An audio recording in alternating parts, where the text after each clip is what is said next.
भाई यारो राम राम नमस्कार। हमें तो चिंता हुई नाम है हमारो सचिन चौधरी। मध्य प्रदेश की मोहन यादव सरकार ने एक ऐसा फैसला लो है जी को आप थोड़ी सी गहराई में जाकर समझो तो आपको लगे कि जो वाकई काबिल तारीफ है। जी हाँ, मध्य प्रदेश के कोनो सैनिक या अर्धसैनिक बल के जवान या पुलिस के कोनो जवान शहीद हो जाते हैं ड्यूटी के दौरान तो उनको मध्य प्रदेश की सरकार 1 करोड़ रुपया की सम्मान राशि परिजनों के लाने देते थे। और इस सम्मान राशि के जरिए उम्मीद करी जात कि परिजनों के दुख पे तो मरहम नहीं लगाया जा सकत, लेकिन उनके भविष्य के जीवन के लाने सहयोग सरकार और समाज की तरफ से हो जावे। और ऐसे मामलों में जो सम्मान की राशि है वह दी जाती है शहीदों की पत्नियों को। काय के भी स्वाभाविक रूप से पति की मृत्यु के बाद या उनके बलिदान के बाद, उनकी शहादत के बाद सबसे ज़्यादा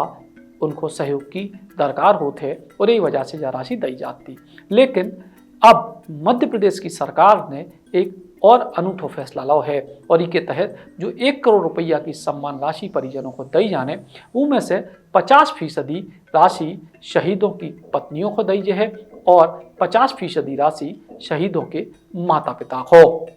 हमारे अपने शहीद जिनने सेना में, सीआरपी में अलग अलग प्रकार की भूमिका अदा की और उनको 1 करोड़ का मानदेय शासन की तरफ से जो हमारे फंड से जाता है,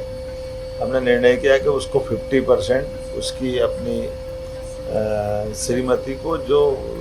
एक तरह से स्वाभाविक रूप से पहली हकदार होती है, और 50% उसके माता पिता को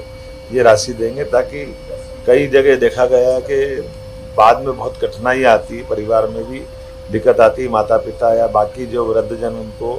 वो राशि मिलने में परेशानी आती है। तो ये हमने निर्णय किया कि इसको 50% करेंगे। अब दरअसल जो विचार सरकार के पास आओ कैसे काहे के कछु मामले में ऐसे होत कि जी में शहीदों की पत्नियों को जब पूरी की पूरी सम्मान राशि दी जाती तो कई बार चूंकि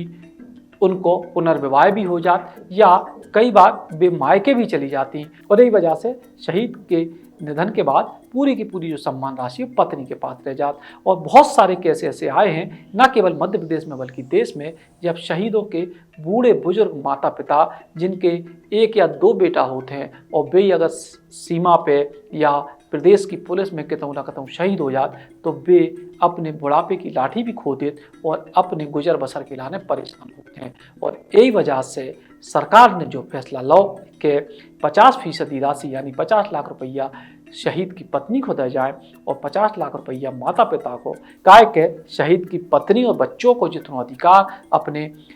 पति या पिता पे है तो उतना ही अधिकार तो उन बुजुर्ग माता पिता को भी है अपने बेटा पे, और वो बेटा भी इन माँ बाप की बुढ़ापे को सहारा है तो लेकिन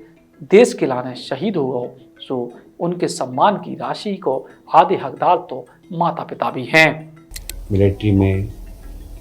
पुलिस में काम करते करते शहीद हो जाते हैं। साधारणतः परंपरा ये रही है कि जो भी सरकार की ओर से आर्थिक सहायता मिलती है वह उस मृतक की पत्नी को मिलती है। पर आज माननीय मुख्यमंत्री जी ने ये निर्णय लिया मंत्रिमंडल के सामने कि क्यों ना हम उनके माँ बाप को भी 50% दें।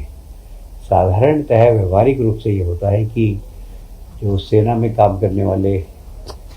सर्विस करने वाले नौजवान काफ़ी यंग स्थिति में ही उनकी डेथ हो जाती है, तो